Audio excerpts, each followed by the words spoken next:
eastern edge of the Mediterranean Sea. We're headed to an island that has been crossroad of civilizations for over 10,000 years. A place where Europe and Asia don't just meet, they collide, mingle, and create something entirely unique.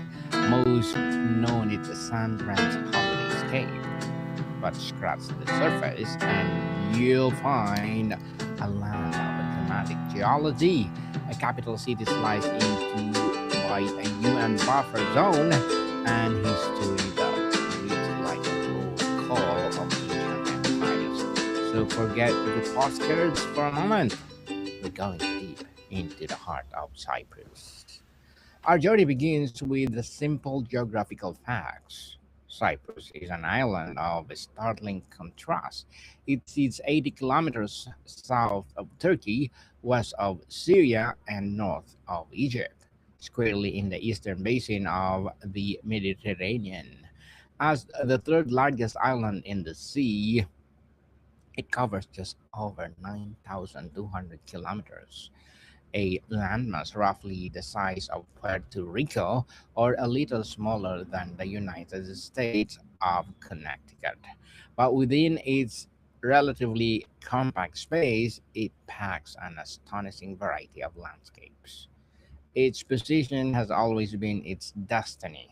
For millennia, Cyprus has been a strategic prize, a stepping stone for traders, armies, and cultures moving between three continents. This has blessed the island with the incredible richness of heritage, but it's also been the source of endless conflict and conquest. The Cyprus must first understand that it's never truly been isolated. It has always been part of much larger, turbulent world. Geologically speaking, the island's dominated by two distinct mountain ranges that run unlike ancient spines across its body. The first is the Troodos Massif, a vast sprawling dome of igneous rock that covers most of the southwestern half of the island. There's no ordinary mountain range. It was thrust up from the depth of the ancient Tatlis Oceans millions of years ago. At the heart of Troodos, prising the sky at 1,952 meters, stand by Mount Olympus. It's a place of delightful contradiction. On a clear winter's day, you can stand on its snowy slopes, skis in hand, and gaze southward toward the glittering blue line of a Mediterranean Sea. The possibility of skiing in the morning and swimming in the afternoon is not a travel brochure fantasy here. It's a tangible, if surreal reality for Cypriots. The Turtles hold the secret that quite literally put Cyprus on the map of the ancient world. The very name Cyprus is derived from the ancient Greek word for Cooper or Kypros, and this mountain range was one of the antiquity most prolific sources of the metal. For over 3,000 years, the mines of Troodos generated immense wealth, fueling the Bronze Age economies of the northeast of the Mediterranean. This mineral wealth attracted of the attention of every major power for centuries. Then look back to the north, running parallel to the coast of about 160 kilometers, is the Kurian Range. Its target beautiful jack pine and limestone. It's also known as the Peltadictos or Five Fingers Mountains, named after the most distinctive peak that resembles the hand reaching for the sky. While Troodos is bulky and rounded, the Kyrenia Range is sharp, narrow, and dramatically steep. Perched atop these formidable ridges, like eagle's nests, are a series of Crusader castles. Buffamento and Saint Hilarion and Cantara are their names, and the ruins look like they were lifted straight from the pages of medieval romance. Saint Hilarion, in particular, is said to have been the inspiration for the castle in Walt Disney's Snow White. In fact, the adds layer the fairy tale magic to already breathtaking landscape. Cradled between these two geological titans lies the Mesoya Plain. This flat, fertile expanse stretches from the elegant city of Niswas in the center all the way is the eastern and western coast. It is the island's agricultural heartland, a golden sea of the wheat and barley that undulates under the hot sun. But the Mesoria is also a place of scarcity. In the summer, this plain bakes under the unrelenting sun, turning the landscape into a dry, hazy patchwork of browns yellow. The drives that flow through it, including the Poseidos, the Barros, and the Yellows. The rivers that flow through it, including the Podaidos, the island's longest, are bone dry for most of the year, a stark reminder of the Mediterranean fierce seasonality. The contrast between the winter green and summer cold could not be more pronounced. Speaking of the sun, let's talk about the Cypriot climate, a defining feature of life here. It follows a classic intense Mediterranean rhythm, long, hot, and bone dry summers from May to September, followed by mild, changeable, and relatively wet winters. The islands boast an average of 340 days of sunshine a year. This abundance of light shaped not just agriculture but the very soul of the place. It's no wonder the ancient Greeks chose this island as the birthplace of Aphrodite, the goddess of love and beauty. Rising from the sea from the coast of Paphos, according to the legend, she emerged onto the shore in unparalleled beauty, setting the tone of for the island's eternal association with romance and allure. However, this is the sun-drenched paradise has always struggled with one fundamental challenge: water. Every single river on the island is seasonal, running with snow melt and rain in the winter, but completely disappearing in the summer drought.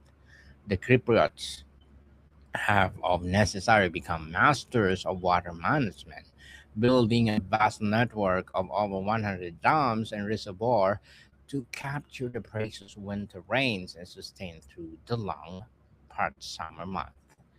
This careful management sustains surprising amount of biodiversity. The higher slope of Troodos are cloaked in ancient forecasts of endemic golden oak and brutia pine, trees that have adapted in the unique soil and climate.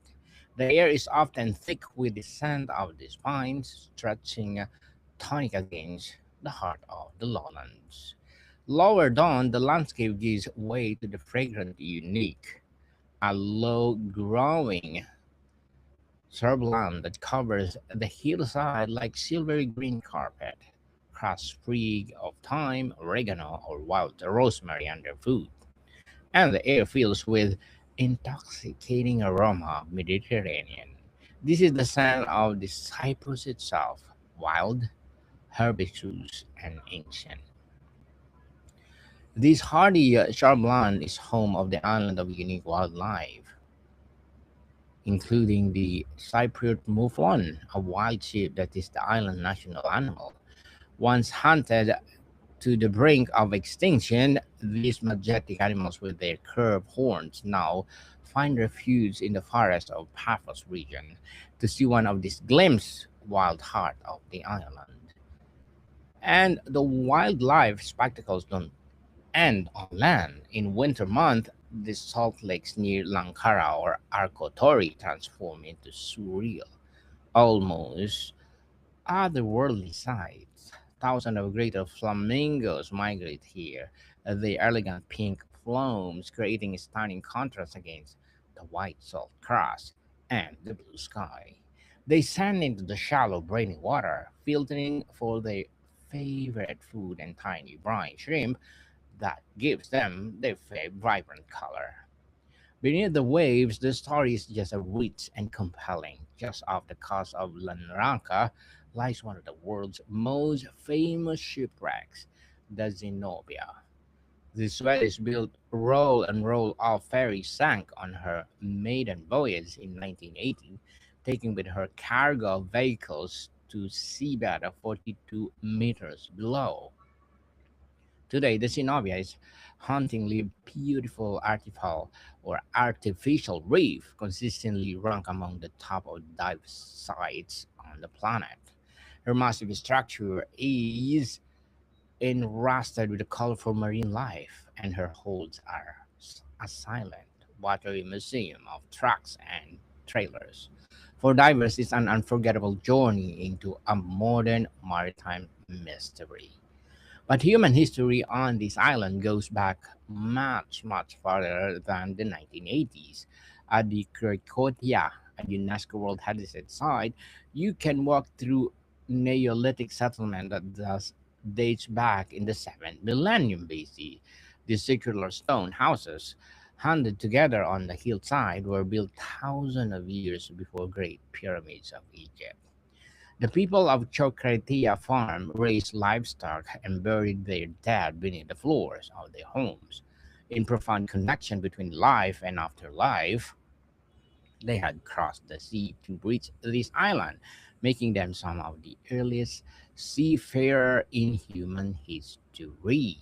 To stand among their ruins is to feel the immense depth of time on this island. Every subsequent empire conquered Cyprus left his indelible mark. The Mycenaean Greeks arrived around 12 BC, then bringing their language, their gods, their culture, forever cementing the island's landscape and character as well. The city kingdoms they established like Koreans and Spanish become the thriving center of trade and art. The Romans came next, they built with a characteristic ambition. In Paphos, they constructed magnificent villas whose floor was covered in intricate mosaics. The mosaics depicting scenes from Greek mythology with astonishing details and vibrancy are considered some of the finest in the entire Roman world. They have survived earthquakes, conquests, and centuries of neglect to dazzle us today. Not far of these villas lies on the most atmospheric archaeological site in the Mediterranean, the Tombs of the Kings. This vast of necropolis is carved out of the solid rock with massive Doric pillars surrounding open air, precisely arch rooms leading down to the burial chambers. Despite the name, it was not actually for kings, but for high-ranking officials and aristocrats, whose wealth and status demanded eternal grandeur. Following the division of the Roman Empire, Cyprus became the vital outpost of the Byzantine Empire. The Byzantines left behind their own spiritual legacy, hidden away in the remote valleys and peaks of Rhodos Mountains. Here you can find the small churches and monasteries, their plain exteriors belying the dazzling treasures within. The interiors of these churches, like Asino and Panagio to Araka, are completely covered in brilliant fresco dating from 11th to 15th centuries. These paintings, with their intense colors and spiritual gravity, form one of the most important collections of post-Byzantine art in the world.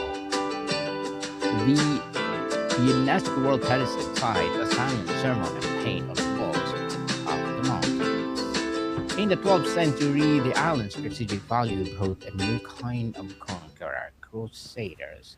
It was Richard Lionheart of England who seized Cyprus on his way to the crusade. He did not keep it for long, selling to the French Lusignan dynasty, who ruled for nearly 300 years. The Lusignans were great builders, transforming the island into a feudal kingdom. They constructed soaring Gothic cathedrals and Nicosia and Kingdom. They constructed a fortified castle along with the Cranian Range under the rule Cyprians or under the rule of the Famagusta, and fortified castle along the Cyprus, wealthy and exotic outpost of European Christendom, a place where Frankish knights and Eastern mercanism or merchants mingle in bustling port cities. But this is the history of conquest of the rule. Conquest of the rule has left complex and sensitive legacy as defined in Ireland today. You can see the most vividly Nicosia, the capital city. It is the city of two halves, a place where modern, bustling European metropolis and abruptly cut two. I walked on a Leather Street, the city main shopping through fire as a normal experience of shops, cafes, and reach a checkpoint. Suddenly, there are barriers, UN soldiers, and crossing point into another world. This is the Green Line, a UN-controlled buffer zone that has sliced the city into the entire island into two since 1974. This division is the central, inescapable fact of modern Cypriot life. The international recognition Republic of Cyprus governs the southern two-thirds of the island. The northern third is administered by the Turkish Republic in Northern Cyprus, an entity recognized only by Turkey. The contrast in atmosphere, economy, and even sound, the car horn, immediately apparent. Adding another layer of complexity, United Kingdom still retains two sovereign base areas on the island, the Arikotori and the Kalea. These are remnants of the British colonial era, military enclaves and fly in the Union, check and operate under British law. The tiny piece of UK permanently anchored to a Mediterranean island. This political moon is the direct result of the turbulent 20th century. After the century of Ottoman rule, Cyprus became the British colony in 1878. After its independence struggle in the 1950s led to an independent republic in 1960. A fragile power-sharing state that was doomed from the start by intercommunal violence. The fragile republic collapsed in 1974 when occupied by the Greek. Cyprus nationalists seeking union with Greece triggered a military invasion by Turkey, which claimed the right to protect the Turkish Cypriot minority. The invasion resulted in the division in the island and displacement of hundreds of thousands of people on both sides. A tragedy whose pain is still felt deeply in families and communities. Yet despite the painful division and communist sense, the Republic of Cyprus has been proven to be remarkably resilient. In recent decades, it has transformed itself from a poor and agricultural economy into one of the most dynamic and prosperous in the European Union, which is joined in 2004. Its economy has been one of the Eurozone's star performers, with a growth driven by booming tourism sector, sophisticated financial and professional service industry, and growing shipping arm. International credit rating agencies now giving Cyprus grade A, a strong vote of confidence in its economic management and its future potential. The skyscrapers is a Limassol new marina area fiscal statement in this newfound wealth. A huge part of the future is potential lies not on land, but offshore, deep beneath the seabed of Mediterranean Sea. Major natural gas discoveries in Cyprus' exclusive economic zone. It fills with names straight out of mythology like Aphrodite and Cronus are poised to transform the island into regional energy player. The Cypriot government is betting heavily on this energy future. Recent agreements with the global energy giants like Chevron, ExxonMobil, and Italy's Eni are paving the way to development of this field. The new industry promises to reshape the island's economy and its geopolitical leverage for decades to come, adding a new high-stakes chapter to its long history as crossroads of empires. But the most of us who visit Cyprus is and will remain replaced divine by its simple, profound pleasure. It's the home of halloumi cheese, the unique semi-hard cheese with a high melting point that makes it perfect for grilling or frying. It's staple for every Cypriot meal that has now conquered the world. Brunch menus. It's squeaky, salty, and utterly delicious. It's also the home of Chamadoria, sweet dessert with the history of this arguably longer than any other wine still in production. Made from sun-dried grapes into foothills intervals, it has known of ancient Greece and was served at the wedding of King Richard the Lionheart. To sip Comandria is to taste the deep, sweet history of the island itself.